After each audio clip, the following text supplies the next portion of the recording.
Sveikas, Ignai. Labas, Giedriau. Taip, tai šiandien labai noriu tavęs paklausti, kaip ir periodiškai visada pasiklausiu, nes pats esu studijavęs fenotipologiją, kuri vis dar yra mano širdyje, galvoje, bet aš taip nenėriau gilin kaip tu, nes galbūt esu toksai mėgėjas kažkur, va, ten įlys, Esi. iki galo nepabaigti. Ir po to nusimuilinti. Paskui nusimuilinti. Tai vienas iš klausimų, žinai, ar čia man jau yra mano viskas, ar aš galiu tą dalyką kažkaip dirbti ir išdirbti su juo, nes, pavyzdžiui, treniravimas, jis jau pas mane daug metų yra. Ir aš einu tą vaga, bet vis šalia atsiranda kažkokių projektų, su kuriais man patinka ir kuriuo aš darau. Tai šiuo metu, ko ir norėsiu paklausti paties, nes tu dirbi su fenotipologija, dirbi su Marku Liučinu, dirbi su įmonėm, dirbi su žmonėm ir jie turi labai begalę daug klausimų ir aš per tą visą laiką, jau čia kiek tų metų mes pažįstame, esam tikrai nemažai, aš vis karts nuo karto pasitaikiu su klausimais. Tai šiandien yra irgi labai panašiai, nes atsirado veikla, tai yra sveikatinimo produktai, su kuriais aš dirbu. Ir mėginu toje veikloje nebūti stereotipiškas, kaip galbūt dauguma pardavėjų taip daro. Aš noriu ir ieškau metodų ir būdų arba žmonių, su kuriais galėčiau sukurti kažką naujo, kažką kito. Nors viskas yra sukurta, išrasta, bet kitais metodais, kad nebūtų taip atgrasu, kad nebūtų taip, žodžiu, nepatogu žmonėm. Tai va, tai dėl to yra keletas dalykų, kuriuos norėsiu šiandien su tavim apie tai pasitarti ir paklausti ir keletą žmonių, ar jie tinkami, kuriais sekti, ar tinkami sekti, ar atliks tą savo pareigą vieną ar kitą ar trečią, kurią aš galbūt esu numatęs juos. Ir aišku, dar klausimas yra šeimyninis, nes turiu, žodžiu, augantį sūnų, vyriausiai, kuris mane moko daugiausiai. Aš tikrai išmokstu iš jo labai daug.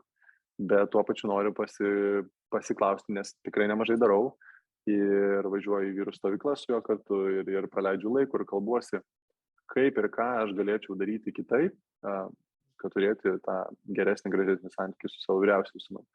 Ir dar yra vienas žmogus, su kuriuo tikrai nemažai bendradarbiaujam, dirbam, renginių visokių turim ir panašiai, planuojam ten didelį vieną labai renginį. Ir galbūt apie tą partnerystę, kaip ta partnerystė, ką ten turėtų omeny, ko vengti, ko man pačiam neprisidaryti, ko galima tikėtis iš žmogus, kuris tenais, žodžiu, yra kitam tam gale. Tai mano klausimai turbūt bus tokie ir kiekvieną žmogų, kurį paimsim, tu kažkaip aš jį gal pristatysiu trumpai, ne? Ir mes nerodysim nuotraukų, ne, kad dėl Jo, nuotraukų ir identiteto, ir kad aš galėčiau šnekėti smūgiškiau. Jo, ir kas dar fainai, kad tu šitaip atsakydamas tikrai parodysi žmonėm tą savo profesionalumo lygį, tada žmonės išgirdę, ta prasme, galės įsivaizduoti, kaip visą tai atrodo ir netgi patys galės pasiklausti, kas jiem yra aktualu, nes tai gali būti ir sutuoktinis, planuojamas ar esamas, kaip aš galiu pagerinti santykius, o ne pulti į skyrybas, o ką aš ten darau neteisingai ir kodėl visą tai kartojasi. Turiu omeny, fenotipologija tikrai veikia. Kai moki taikyti. Tai tame ir bairis. Mano turbūt pamoka buvo tokia, kad man nereikia tapti fenotipologu, man reikia turėti Giedrių, kuriam aš galiu paskambinti ir jis man sako, žiūrėk, Bakiau, man reikia tapti astrologu, aš turiu Vasantą, man reikia tapti coacheriu, aš turiu Mindaugą Vidugirį. Ta prasme, aš visur galiu nueiti ir pasiklausti, ką man daryti, o ne visą savo gyvenimą paskirti, tapti viskuo, bet tuo pačiu galbūt niekuo. Tai aš renkuosi autoritetus ir mokytojus. Tai prie tavo sūnaus einam gal, ne, charakterio?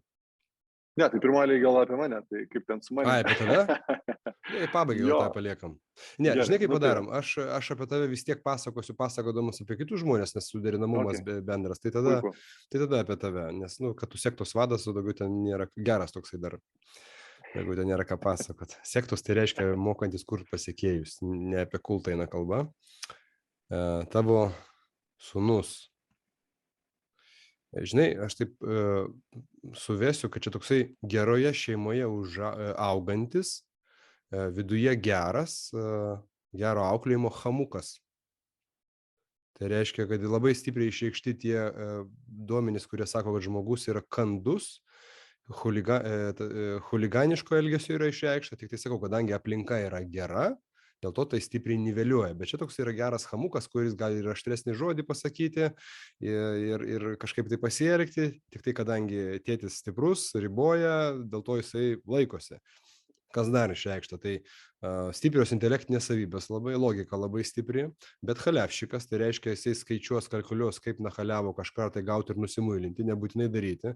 Be galo geras manipuliatorius, todėl kad jisai pastabus viskam, kas vyksta aplinkui, kaip šnipas viską pastebi, kaip tu pastebi, taip ir tavo sūnus pastebi. Intelektinės savybės pas tave yra stipresnės negu pas sūnų, pas jį geros, bet pas tave yra stipresnės.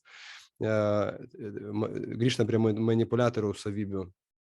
Tai jisai labai gerai jaučia žmonės, nuotaikas, visą, kas vyksta ir moka pasakyti tai, ką reikia, kad nukreipti juos ten, kur reikia. Dėl to žmogus tokiais parametrais gali užaugti, jeigu bus išvystytas gerų pardavėjų, įtakotojų. Bet tuo pat metu, kai tu bandai jam ką nors pasakyti, ką jis darytų, jis nenori, jis moka puikiai nusimuilinti ir suras krūvą argumentų, kodėl ne. Tai belieka tai tavo stiprios rankos pagauti ir priversti kol kas, kol tu gali, nes kitu atveju be šansų. Ekstremalas, tai reiškia, pastoviai ieškos ekstremo adrenalino, komerciniai instinktai pas jį tokie vidutiniai, bet jisai gali gerai gyventi, būdamas įtakotojų influencerių pardavėjų. Influencerių turiu minty tas, kuris įtakoja ir parduoda kažkokią tai temą ir už tai paima pinigus. Namų komfortas, jaukumas, šiluma jam be galo svarbu. Problema tokia su juo dar yra, kad jis yra nepedantas. Jam smulkmenos visiškai nerūpi, nors pastabus viskam. Va čia toks paradoksas. Vienas brožas sako, kad pastabus kaip šnipas, bet nenori užsikas detalėse. Jam nepatinka paskęs detalėse, dėl to būtinai reikia mokyti pedantiškumo, tvarkos ir kol dar gali, iki 18 tol daryk, po to nebegalėsi. Tai juokaudamas sakau, molis yra toksai, koks jis yra, lipdom iš to, kas yra ir jeigu stengsiesi, galbūt kažkas pavyks. Reikia stengtis, reikia vystyti.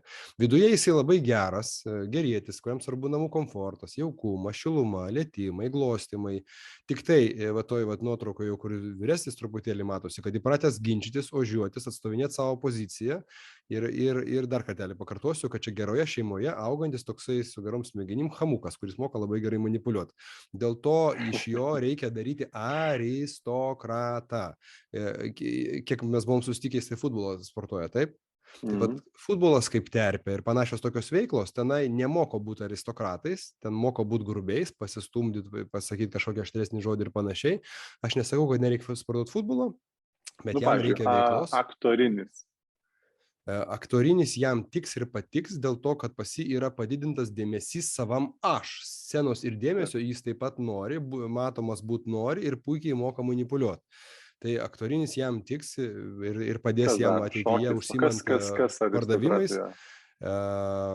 Sakykime taip, pramoginiai šokiai yra su gražiais kostiumais. Tai yra ta tema, kur ir mergaitės atitinkamo lygio atvedamos ir taip toliau. Tai kur pramoginiai šokiai, kur futbolas, tai diena ir naktis. Plus vaikščiojimas po įvairius muziejus, švietimas ir panašiai. Reikia rasti laiko.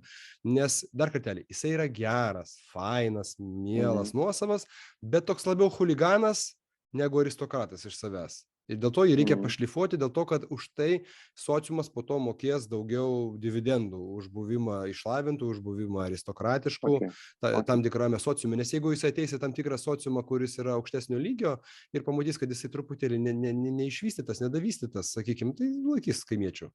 Tai va, yra tokia rizika. Tai va, o šiaip tai duomenys geri, reikia glostyti ir versti, kad dirbtų.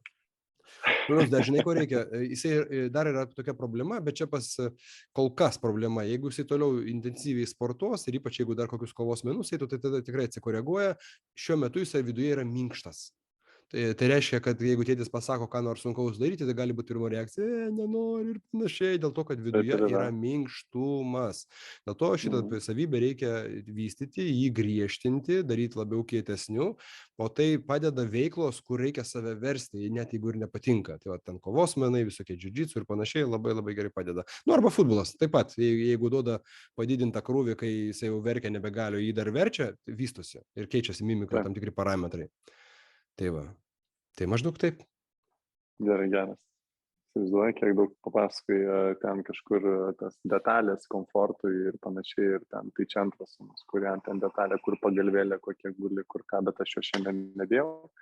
nes jisai dabar eina per etapą, kai jisai buvo karalius, o dabar štai staiga supranta, kad ne jisai vienintelis čia yra ir kad dar pasaulyje yra 7 milijardai žmonių ir jam dabar, žodžiu, Jo, Ignai, mylimas viduje vyksta. ir vat jį konkrečiai, juolab, kad jis dar yra provokatorius, tai mėgsta intrigas kelt, manipuliuoti, kelt intrigas, bet ne apie tai, ką norėjau pasakyti, kad reikia jį mokyti verslumą ir užsidirbinėti pinigus dabar.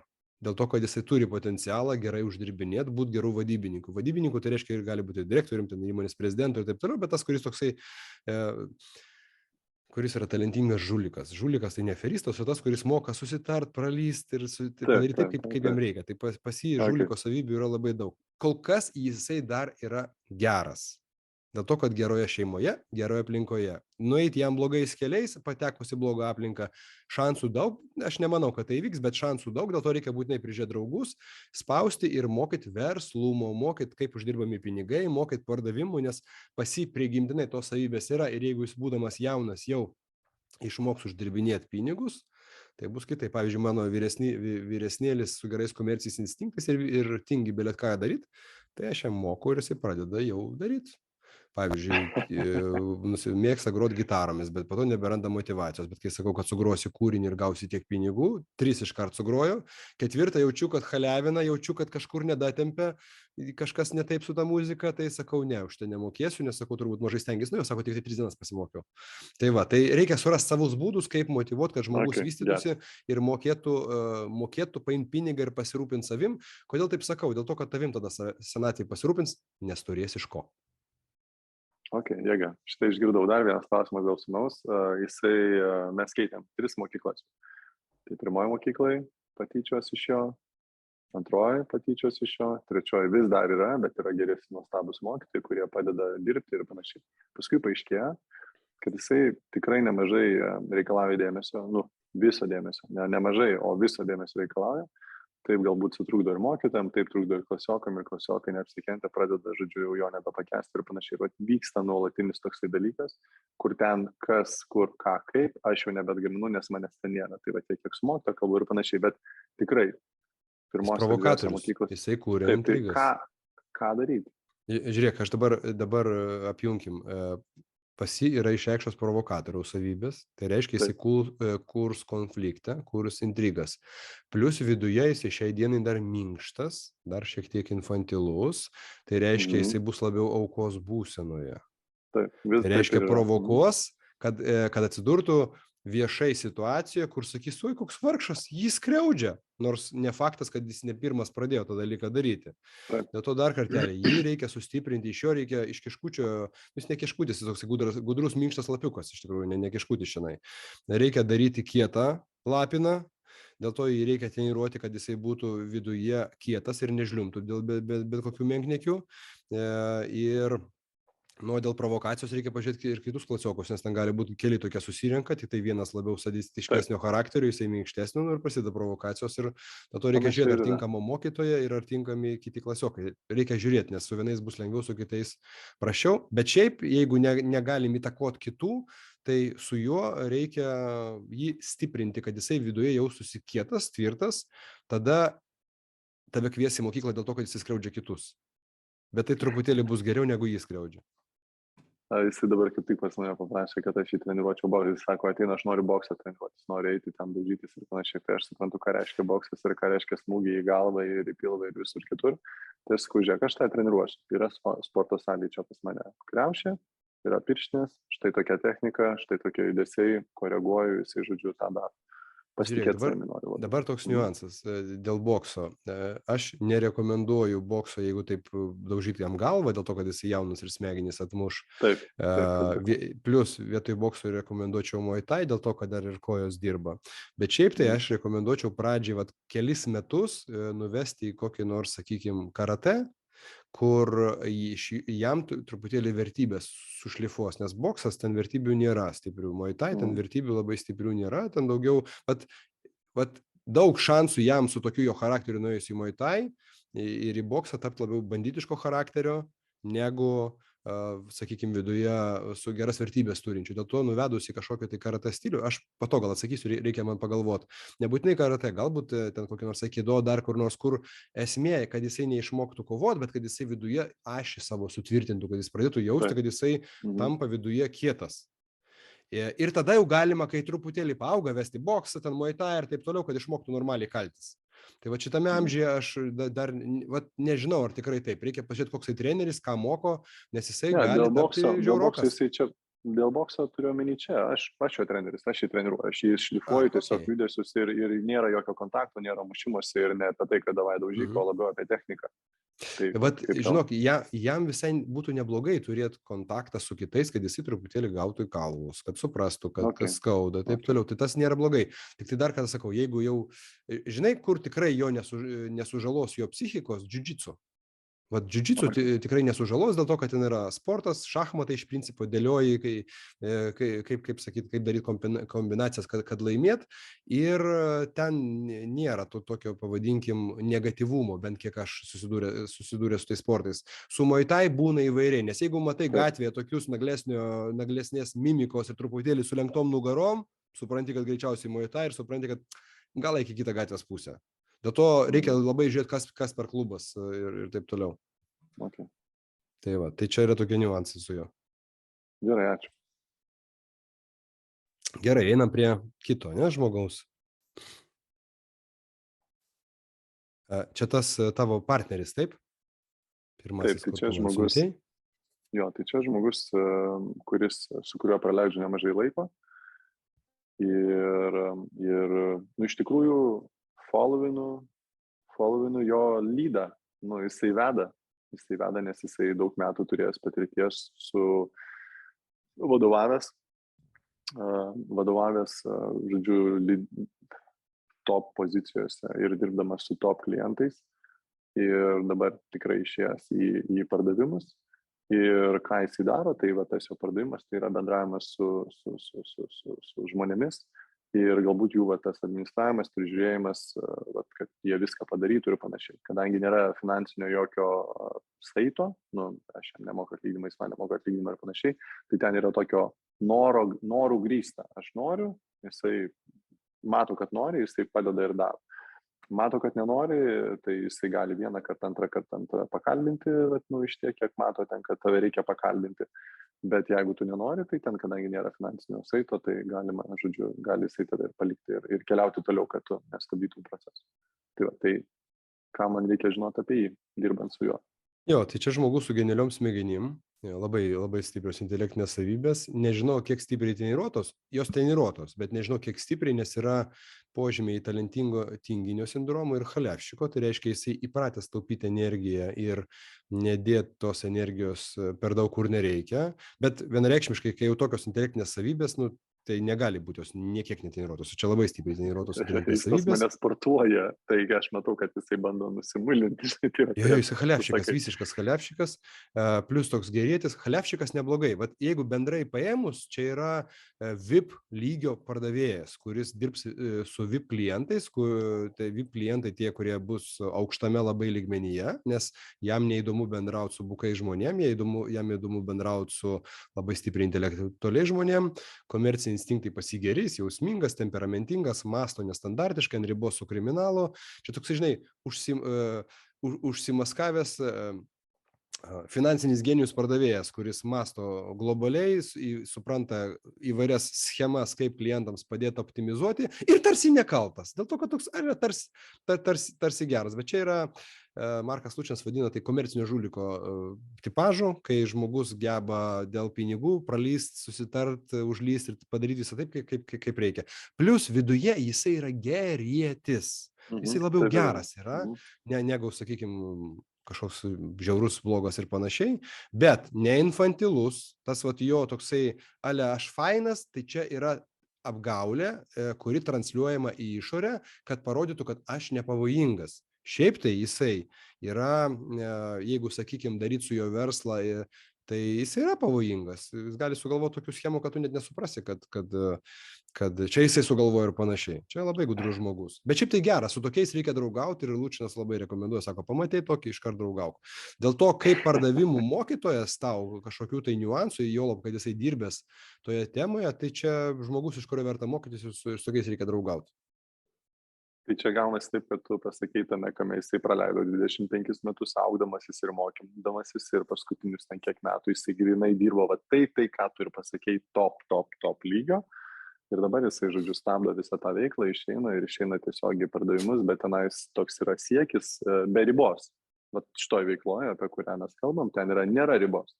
Ir vat tas ribos nebuvimas, vat jam turbūt ir žavi, nes ten yra labai aiški schema, kaip viską padaryti, jis labai viską pagavo, labai jam viskas aišku, ir jisai, žodžiu, varo.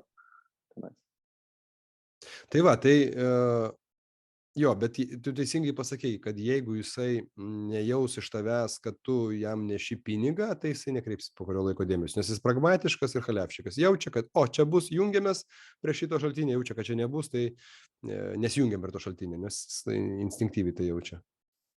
Okay. Iš jo tau yra ko mokytis. Lankstumo, gudrumo ir naglumo. Tu netoks naglas kaip jisai. Dėl to, jeigu pamatysi tam tikrus niuansus, kai jisai rodo, kad paimk, paspaust, padaryk ir tau tai patiks, mokykis. Jisai tame geresnis negu tu. Okay. Jeigu tu sektos vadas, tai jisai gali būti komercinės sektos vadas. Sektos čia neblogai. Tai, čia jokių būdų. Jo, tai jisai ir yra komercinės sektos vadas. Turiu omeny, ten, žinai, žavingiausias dalykas tas, kad ten, kur mes esam, kiekvienas gali tapti ten, žodžiu, pačiu aukščiausiu. Ignai, vat jeigu jūs abudu paėmus, jūs abudu mėgstat nepersistengti, tai sunkiai nepersidirbti tenai kur. Ir tau gali būti jausmas, kad tu nori, kad atėjau pas jį į komandą ir pas tave savaime viskas įvyksta, bet nevyksta savaime, reikia daug dėti pastangų. Bet žinant, kad tavo jau ir statusą, ir tai, kad tu nedėsi savęs, neprivartausi ten, kur tau nepatinka, nes tau sunku privartauti save vien tik dėl pinigų, reikia jūsų bendradarbiavime sugalvoti kitokią schemą, kad jis yra jisai, esi tu jam kaip resursas, kuris turi išėjimą į plačias mases žmonių, bet tu nedirbi ir gauni pinigus, tada bus idealu. Nes jeigu pasakyt, kad dabar tu eini po juo toje struktūroje ir tu sunkiai dirbi, tai nieko nebus. Tiesiog nieko nebus, nes tu sunkiai nedirbsi, nes tu neturėsi tam laiko ir neturėsi motyvacijos, o jisai po kurio laiko nusivils. Dėl to tave reikia išnaudoti kaip kanalą išeiti į kitus žmonės ir reikia dar vieno žmogaus, nes jisai irgi nesileis į tas smulkmenas ir ten už tave darbelių paprastų nedarys, nes jis tiesiog turi pakankamai gerą didybės manę viduje. Jums reikia dar vieno žmogaus, asistuojančio, kuris imtų ir padarytų visą techninį darbą. O tada gali pavykti. Okay. Koks tas žmogus turėtų būti, kokios jos savybės? Arba aš tokį sugalvosiu, kad radau, tai tu pasakai. Vienareikšmiškai tai neturi būti toks kietas kaip jūs abudu, nes tada jisai galvos, kodėl aš jiems dviems čia turiu dirbti ir panašiai. Paprastesnis turi būti. Tai va, čia reikia, kad tu man rodytum nuotrauką, sakysiu, tinka, netinka ir panašiai. Gerai, tada yra tas kitas žmogus irgi iš tos pačios struktūros, kiek aš suprantu. Jo, tai čia yra žmogus, kur aš, kaip tau ir minėjau, tai mano gyvenime galbūt pasisekė vienu labai aspektu, kad aš sutikau arba galbūt man parodė, kad autoritetas yra svarbu, nes man buvo visiškai nesvarbu ir aš net turėdamas pačius ten aukščiausius, daugiausiai metų, daugiausiai patirties turinčių žmonės, aš vis tiek galvoju, žiūrėdamas juos, kad aš žinau geriau. Tai buvo kažkada toks etapas. Jie visi buvo labai kantrūs su manim, tas etapas praėjo, aš dabar juos žiūriu su didžiulė pagarba ir noriu iš jų mokytis ir mokausi. Tai yra, žinai, tas žmogus buvo vienas iš tų, su kuriuo mes susitikom prieš 10 metų ir aš nuėjau į savo veiklą, jisai nuėjo šituo keliu, kur dabar mes jungiamės per tą patį kampą su tais pardavimais, sveikatinimo produktų. Tai jisai per 10 metų tapo tos įmonės prezidentu, tenais lygis, tai prezidentas, virš prezidento yra tik tai 2 žmonės ir virš tų 2 žmonių yra dar 2 žmonės. Tai čia yra lygiais. Tai žodžiu, o tokių prezidentų visam pasaulyje yra 9. Ir aš, žinai, pagalvojau, kad per 10 metų jisai tai pasiekė, o man labai patinka pardavimai ir aš labai gerai jaučiuosi juose, pardavinėdamas sveikatą arba bet kokį kitą dalyką, kuriuo aš tikiu. Ir aš supratau, kad aš galiu iš jo pasimokyti, bet taip, žinai, taip kaip tuos autoritetus turiu, kaip sporto srity, asmeninės saviugdos srity, kitais parametrais, va, aš jį matau tenais. Ir aš kažkaip supratau, kad aš noriu eiti su juo ir antras žmogus, dėl ko aš tai padariau, tai buvo tas, kur ką tik kalbėjom prieš tai, kad tu sakai, mes galime eiti kartu, bet mums reikia dar trečio žmogaus, kuris ten apjungs visus tos dalykus ir sutvarkys. Tai šitas žmogus, jisai yra tikrai labai aukštai, aš iš jo mokausi. Gal aš to apie jį papasakosiu, gerai? Jo. Aš jį kažkiek pažįstu, bet aš fenotipiškai papasakosiu. Tai visų pirma, čia yra strategas, labai gerai treniruotas, labai fokusuotas į tikslą, griežtas tikslo siekimo atveju, atžvilgiu ir nepakantus visiems tinginiams, vienareikšmiškai, su labai gera logika, su gera komercinė osle, pakankamai pedantiškas, pozityvus, jisai negatyviai ieško pozityvo ir tai yra labai gera motyvuojančio kitų žmogaus savybė, mąstantis nestandartiškai, ekstremalas, linkęs ginčytis, tai yra, sakykime, žmogus maniakas sufokusuotas į tikslą. Vat, pavyzdžiui, tu tokio neturi, tu tokios savybės neturi, jeigu pažiūrėsime į tavo mimiką, tai tavo mimika truputėlį tokia, o pasimimika tokia, Tai yra, jisai labai stipriai sufokusuotas gyvenime į tą tikslą ar tikslus, kuriuos siekia. Ir toliau, fenotipologija tai ne tiesiog analizavimas, kad yra lapinas ar ten vilkas, o kokiam kontekste, tai prasme aplinkoje. Tai jeigu jis jau turi didelius rezultatus pasiekęs, tai gali iš jo mokytis, bet aš matau truputėlį kitą problemą, kad tu esi pats asmenybė su savo pasiekimais ir tu esi galbūt ne asmenybė toje organizacijoje, bet šiaip tai tu esi asmenybė.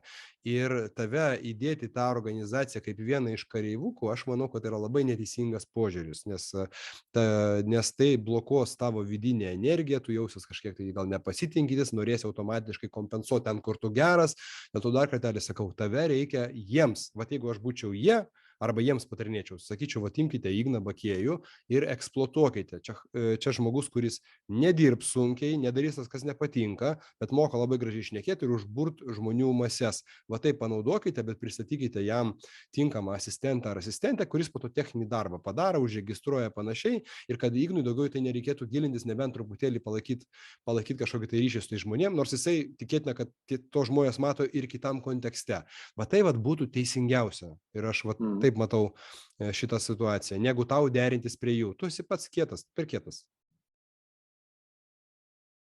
Okay. Tai Dėl to dar kartelį neik standartiniu keliu, jeigu jie kaip organizacija lankstus savo plėtrai, kad gali pagalvoti apie truputėlį kitokius modelius klientų pritraukimo, tai tada reikia galvoti, nes standartiniu būdu tu nepaveši ir neuždirbsi tu čia pinigų daug. Tokiu būdu. Bet jeigu tavo vardas, tavo balsas žais su masėmis ir per tai ateidinės pirkėjai, kurie užsakinės tą gerą produktą, žinau, tą produktas tikrai labai geras, užsakinės tą produktą ir tarsi savaime tau čia visi registruojas ir viskas vyksta, tada paeis. Okay. Štai irgi išgirdau. Ką daro? Daugiau su tokiais žmonėm reikia draugauti. Čia labai geri duomenys. Beje, bet dar kartelį, su jiem abiem, jeigu tu kartais turėsi tokią fantaziją, aš nežinau, tu gal neturi, bet jeigu tu turėsi tokią fantaziją, kad jais galima labai pasitikėti ir taip toliau, tai čia yra iliuzija. Jie geri žmonės, bet jie komerciniai, pragmatiški ir jie vis tiek žiūrės tenai, kur juos ves pelnas. Dėl to tu neturi to tokio infantilumo, bet neapsigauk, jeigu tau bus minti.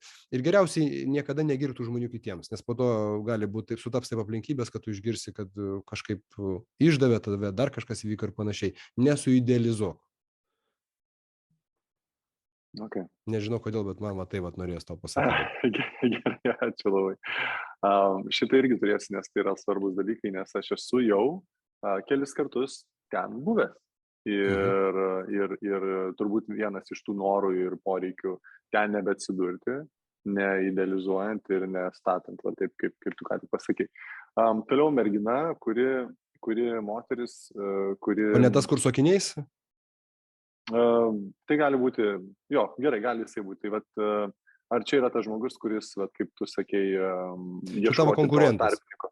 Čia tavo konkurentas būsimas, kuris pajautęs pinigų kraują, norės tave apeiti ir norės, kad tu jam tarnautum, o ne kad atvirkščiai būtų. Jeigu tu galvoji, kad čia tavo tarnas, tai čia jisai gali būti kažkurį tai laiką, kol auga, bet čia yra konkurentas. Kodėl? Dėl to, kad jis yra be galo pragmatiškas, be galo suktas, jisai geras, jisai fainas, su gerom smegenim ir su tokiais irgi reikia draugauti, bet jis yra konkretus komercinis žulikas. Vat jeigu pas anuos, vat, antrasis, kur pasakojau, tai jisai dar toksai moralinių vertybių labai daug yra, tai vat šitą reikia labai stipriai tikrinti. Ir šituo vienareikšmiškai negalima pasitikėti, nors jisai tau bus fainas, suoks, patiks ir panašiai.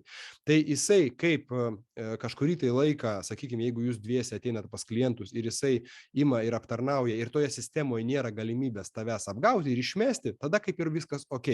Bet jeigu jūs dviese darytumėt kitą biznį, tai vienareikšmiškai žinau, kas ką mes. Jisai tave, net atvirkščiai. O tau bus jausmas, kad, va toks gyvenimas, ką padarysi, Dievas ten jam atlygins ir panašiai, va tu būsi toksai, kuris nusileidžia, o jisai dėl pinigų tave mes. Dėl to, kaip komercinis žulikas, kuris paima klientus ir apdoroja, gerai, bet tavo saugumo atveju, jeigu žiūrėt plačiaja prasme, tai atsargiai reikia su tokiais. Ir dar kartelį, tai nepasireiškia greitai, būna praeina 2, 3, 4, 5 metai, pasikeičia aplinkybės ir po to kažkaip atgaunasi, kad pavyzdžiui, jisai tave kviestų. Jeigu jisai tave kviestų į kokį nors savo biznį, kur sakytų, va, Ignai, mums čia tavęs reikia, čia tavo vardo reikia ir panašiai, tai po kurio laiko jis tave išmestų iš verslo. Jeigu matytų, kad tu nebeduodi vertės, jeigu duodi, nemestų, vienareikšmiškai. Tai va, kaip negražiai šneku apie žmonės, ne? Jisai fainas, su tokiais reikia draugauti, bet su tokiais nereikia turėti iliuzijų, kad bus kitaip. Tai turbūt kas, veikia kažkokie apsidraudimai, kažkokie susirašymai, pasirašymai, kur yra kažkur kažkas apribota. Reikia taip sudėlioti, kad nebūtų galimybės niekaip apeiti, bet čia turbūt ne šiandienos susitikimo klausimas. Taip. Einam prie merginos, ne? Taip, tai mintis yra e-shopas ir jo administravimas. Ir ar jinai tai gali daryti, o jeigu ne, tai ką jinai tada turėtų daryti? Jinai labai gera koordinatorė, operatyvinė darbuotoja, kuri labai gerai gaudosi situacijoje, gaudosi detalėse, gaudosi niuansuose, pastebi viską kaip šnipė. Tai vienareikšmiškai žmogus su tokiais bruožais moka koordinuoti. Vienareikšmiškai. Komerciniai instinktai pas ją yra neblogi, jinai pakankamai pragmatiška, valdinga, su nebloga logika, intelektinės savybės vidutinės. Vidutinės tai reiškia gali turėti 2 aukštuosius, bet ne geniali. Va ten prieš tos rodytus žmonės, pirmą ir antrą, tai pas jos daug stipresnis intelektinės savybės negu pas ją, bet jinai yra labai gudri, pastabi ir kai kurie žmonės vadina išmintinga, greit susivokianti situacijoje. Todėl kaip koordinatorė taip, galbūt sakyčiau net kaip marketingistė, jeigu jinai yra įsisavinus instrumentus pardavimų, online marketingo ir panašiai, turėtų tada irgi paeiti, nes jinai gerai jaučia, kas vyksta erdvėje, jaučia, sakykime, rinką toj temai, kur gilinasi, bet jinai yra šalta, ciniška ir dviveidė. Taip, kad tau pasitikėt, kad jinai tokia faina pūkuota, čia ne tas variantas. Dirbsit, tol kol dirbsit, reikia, kad tas tavo e-shopas priklausytų, aš aišku, nežinau ten jūsų susitarimų, bet tau ir nebūtų galimybės jai paraleliai daryti savo analoginį verslą, nes vienareikšmiškai, kad galvos, jeigu jinai neturės, sakykime, dalies tavo versle, o aš nesakau, kad reikia tai turėti, tiesiog garsiai sakau taip, kad jeigu neturės, jinai po kurio laiko pamačiusi gerus pelnus kurs analogą. Ir tu net nebūtinai pati, tu net nesuprasi, kad jinai tai padarė. Dėl to, kad čia, kaip konkurentas, čia yra pavojingas žmogus. Klausyk, nieko gero apie žmonės nesakau, ne? Viskas gerai. Tiesiog čia yra pradžia, žinai, aš dabar kalbėčiau apie tai, kad mes jau esam, žinai, pažengę toj srity ir dabar jau ten kažkur įvyko tie dalykai ir skęsta. Tai aš, ištraukiau ir dabar yra pati pradžia. Ir man dabar tau kalbant, aš iš esmės galvoju, kad kalėdinė dovana žmogui turėtų būti ne fizinė, ne meškiuką kažką kažkur ir tokia gali būti.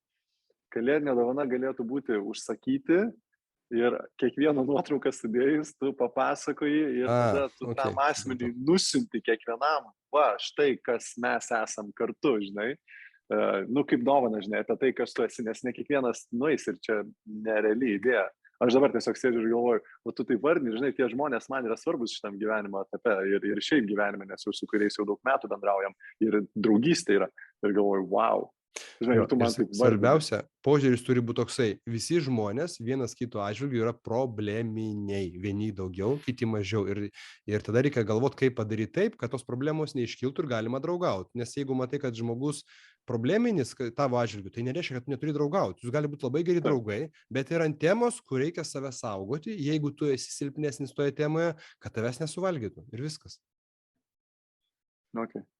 Ok, tai aš rekomenduoju, nu, žodžiu, gal mes tada, jeigu tu norėsi dar dėl jos pasikalbėti, mes galėsim atskirai tada jau, kaip sakant, ne į video pasikalbėti, kaip sudėlioti strategiją, kad tas verslas pas tave ir liktų. Arba kad neatsirastų konkurentų. Arba tegul atsiranda konkurentas, bet tu jame irgi turi akcijų. Visaip galima spręsti, yra labai daug įvairių sprendimų. Nereikia bijot, kai Markas, pavyzdžiui, daro analizės įmonėse ir mato, kad atėjo žmogus, būsimas konkurentas, pasimokyti ir nukopijuoti verslo ir jam tai identifikuoja ir tas prisipažįsta, tai gerai, tegul jisai toliau dirba 2-3 metus ir užauga kaip partneris. Tai nereiškia, kad tu turi bijoti to žmogaus, reikia blaiviai pamatyti ir surasti bendrą sprendimą, kad visiems būtų gerai. Nes jeigu atėjo superinis pardavėjas, kuris bus tavo konkurentas, tai kodėl tu turi bijoti, tai gerai, eksploatuok į tos kelis metus, tegul jis neša tau pelną. Nes veiklus žmogus, labiau žulikas, jisai vis tiek bus labiau naudingas negu niekam tikęs. Tai geriau pasimk ir kad jis tau pelno atneštų, bet turėk tam tikrus susitarimus aiškius, kad tu gausi, ką nori, jisai gaus, ką nori ir viskas. Dėl to nereikia tokių dalykų bijoti. Gal skamba negražiai. Fenotipologija identifikuoja taip, kaip yra ir negražiai. Dažniausiai tai skamba. Dėl to mes dabar nuotraukų ir nerodom. Gerai, ir paskutinė moteris, taip? Taip. Koks čia kontekstas? Tai kontekstas tas, kad yra renginiai, yra bendradarbiavimas, yra kažkokios galbūt ateities planai, vystyti kažką daryti ir galbūt kažkokie dideli renginiai ir panašiai. Tai vat, ką aš turėčiau žinoti ir kokia mano rolė ten turėtų būti darant su šitos dalykais. Jo, bet ką tu ten turi daryti, aš nesupratau. Renginio organizavimas. Tu su ją organizuotumėt renginį? Jo. Bet aš kiek žinau, kiek ją pažįstu, kiek žinau apie ją, tai jinai yra organizatorė pati, tai kam tu reikalingas jai? Taip, galbūt padaryti tam tikras dalis, kurios nėra padarytos, kurias aš darau. Tu kaip atlikėjas ten būtum? Funkcija, jo, kaip atlikėjas.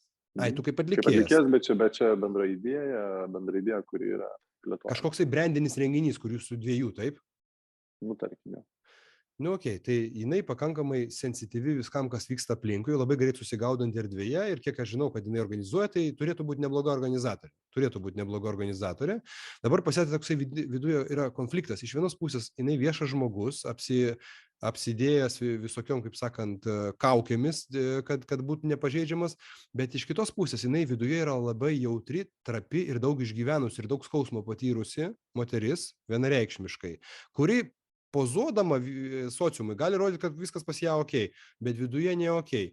Tai aš ką rekomenduoju, tai su ją būti labai jautriam, jinai trapi viduje ir iš tikrųjų, ir tu tai mokai tą dalyką daryti, bet kur tokį širdingą, dvasišką ryšį. Visų pirma, jūs turėsite labai gerą kontaktą, dėl to, kad jai tai yra svarbu, nes jinai viduje yra gili, kuri išorėje prie kitų gali rodyti, kad jinai šalta, business lady ir panašiai. Ir taip gali būti. Aš gyvai su ja nesu bendravęs, nežinau, ką jinai iš savęs transliuoja.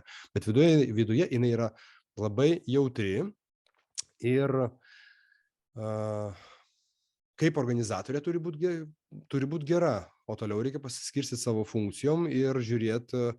Aš nežinau, kaip jai sekasi daryti pardavimus, šito nežinau. Tai reiškia, kad jeigu jūs pardavinėsit viešai ten kažkokius tai bilietus, neįsivaizduoju, kas per renginys, tai nežinau, ar jinai yra tame stipri, galbūt jums reikės trečio. Bet kaip suorganizuoti? Tai yra komanda. Yra ten tie žmonės, kurie visą tai daro. Tai jinai kaip direktorė, taip viso to? Jo, kaip užduotis jo. Gerai, jinai kūrybiškas žmogus, iš jos turi būti labai įdomių idėjų, čia vertingas žmogus, taip. Tik dar kartelį tu su ją laikyk. Natūraliai tau gausis laikyk tokį normalų žmogišką ryšį. Jai tas yra labai svarbu. Labai svarbu. Net jeigu jinai kartais gali atrodyti, kad šalta ir panašiai. Okay. Įdomus variantas. Kadangi jūs čia daugiau kalbate apie partnerystę, tai aš pasakyt, kad Nu, ir tokių požymių, kad kaip konkurentė iš tavęs paims tavo brandą, ten kažką tai pavoks, aš labai stipriai nematau. Man toks jausmas, kad jinai pakankamai viduje savim pasitikinti, žinanti savo vertę ir jai daugiau tu įdomus kaip partneris su savo verte, bet ne dėl to, kad tavo vertę, žinai, paimti ir po to jos to nebetiduoti. Man toks bendras yra suvokimas apie ją. Maždaug taip. Ok, jėga. Tai ką, iki kitų susitikimų? Taip greitai. Ačiū tau, Giedriu, tikrai. Nuostabus pokalbis ir turiu apie ką pamastyti. Iki.